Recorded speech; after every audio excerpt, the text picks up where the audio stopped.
Well, hello there. How is everyone? I hope you're well. You're amazing, beautiful, wonderful people.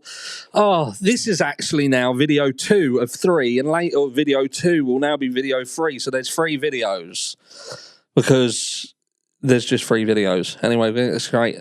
We are going to get straight into the meat and potatoes. You're looking absolutely amazing, and this has been a video that lots of people have requested that I speak on, which obviously is Maddison Mogen and her fingernails.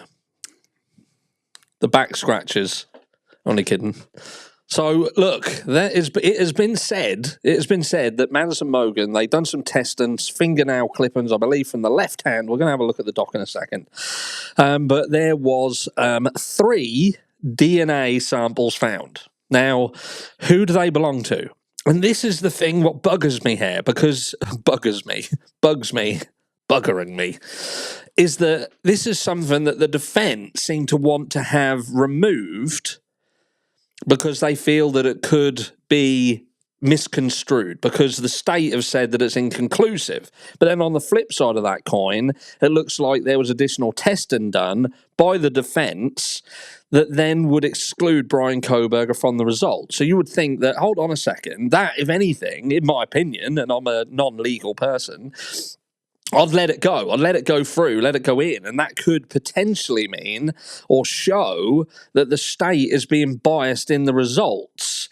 It could suggest that they did testing that came back inconclusive, but they could have done additional testing, which again has always been my question. Why these other DNA samples?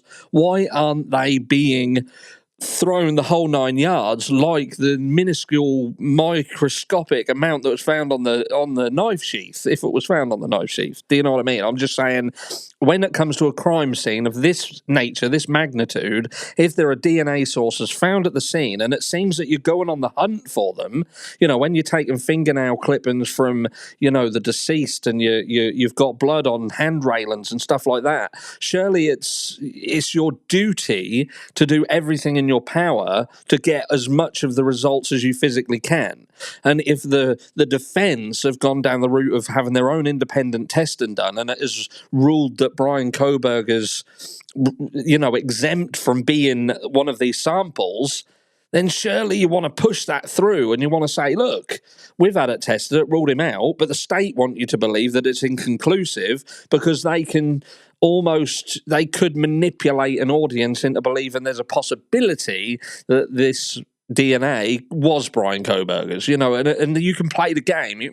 Let's have a look at the doc and see what the doc says, because this makes me a little bit uncomfortable. I don't truly understand what's going on. So it says, comes now Bryan C. Kohberger, Bryan through his attorneys and records, and hereby moves the court for an order limiting testimony about the statistical analysis of item Q13.1, which is fingernail scrapings. It says, allowing such testimony would violate Mr. Kohberger's federal and state constitutional rights to due process, a fair trial, effective assistance of counsel, and confrontation of witnesses. This motion is based on the 5th, 6th, 14th Amendments to the United States Constitution, Idaho Constitution Article 1, Section 13, and Idaho Criminal Rule 16, and Idaho Rules of Evidence 102, 104, 701, 702, 703. The requested limits are made to secure fairness in administration, to the end the truth may be ascertained and proceedings justly determined. See, and then we're going through all these. So it says, further, the above requested matters are ripe for consideration by the court pursuant to these on the existence of issues that involve preliminary questions of admissibility. Statement of facts, right? So it says that a grand jury testimony, Jade Miller testified as to the results of testing done on item Q13.1, a swab of the left fingernail clippings from Maddison Mogen, MM. The data consisted of 3-person mixture. Now, don't get me wrong, one of those people could have been Maddie herself. It could be anyone, could be anybody. Do you know what I mean? At the end of the day, it could be anybody, but she's got it, seemingly under her fingernails, which is telling, isn't it? Especially if you're saying that she was attacked, there was a hell of a fight, there was a struggle. Did she grab hold of someone? Did she put a hand up? And did she get? Do you know what I mean?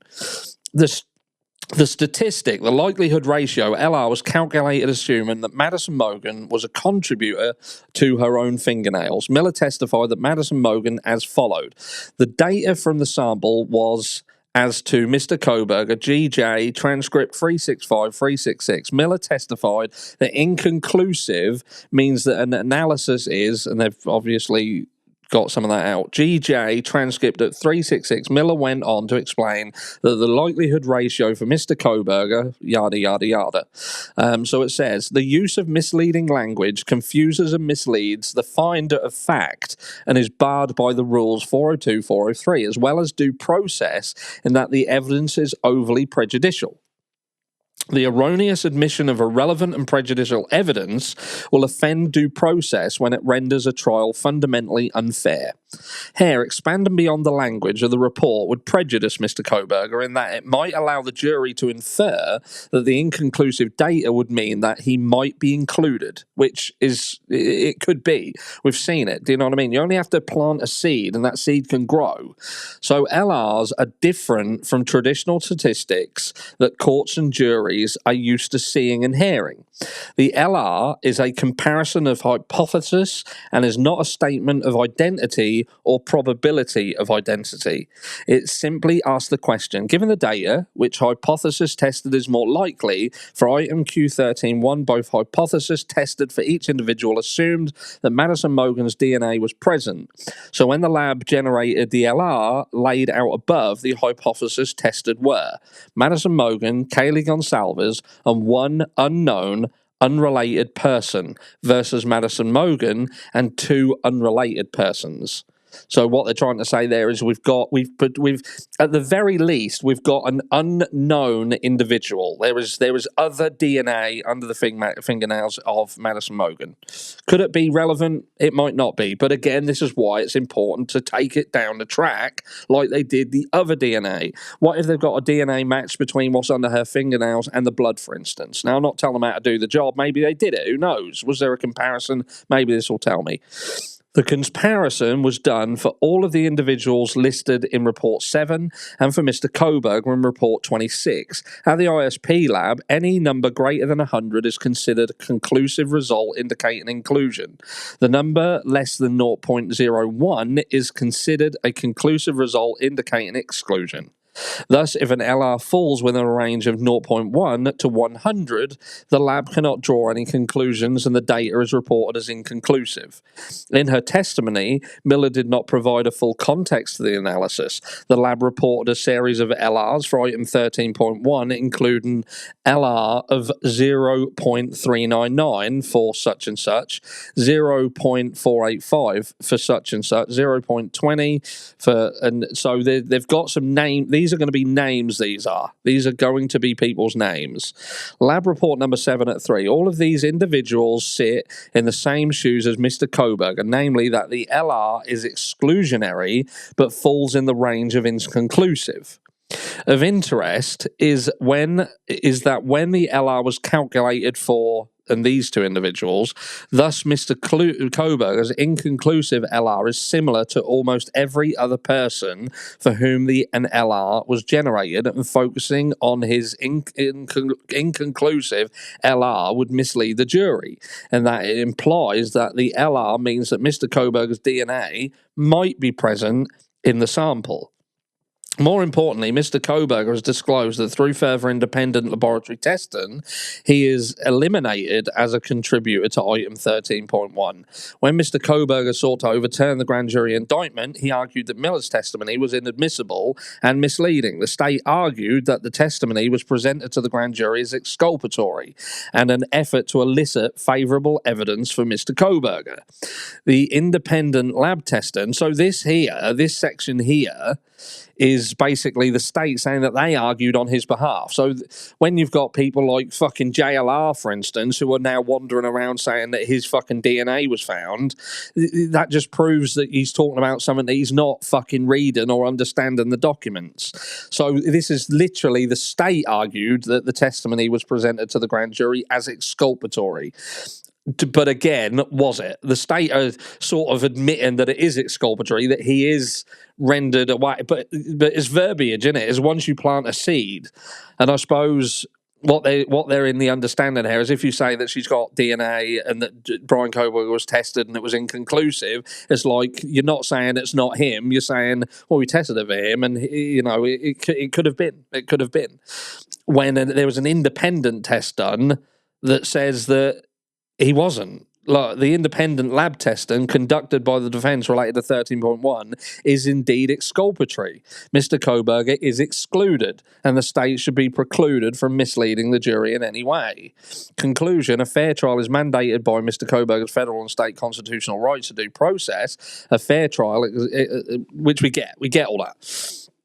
So my question here is still, Ann Taylor doesn't necessarily need it removed, because you could show how this is being used to potentially manipulate certain thoughts and feelings amongst the jury. You know, they want to put it in as if it's inconclusive, and if they push that forward as inconclusive, she could almost have a rebuttal to say, no, this is exculpatory. You knew it was exculpatory. We had an independent test and they excluded him from it. So why are you trying to or cause an inference that could potentially lead to people thinking that, oh, well, it could be him? But ultimately, we have DNA here. We've got multiple DNAs around this crime scene, and it doesn't seemingly look like they are being tested thoroughly enough.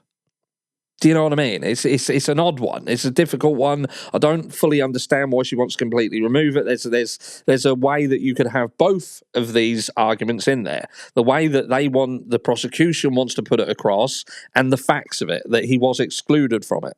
And it could potentially form a good argument as to how the DNA can be misconstrued and there be issues with it. And you could then raise a question as to why we can get an independent test done, which does exclude him, absolutely, but you chose to just go down the route of saying, might be.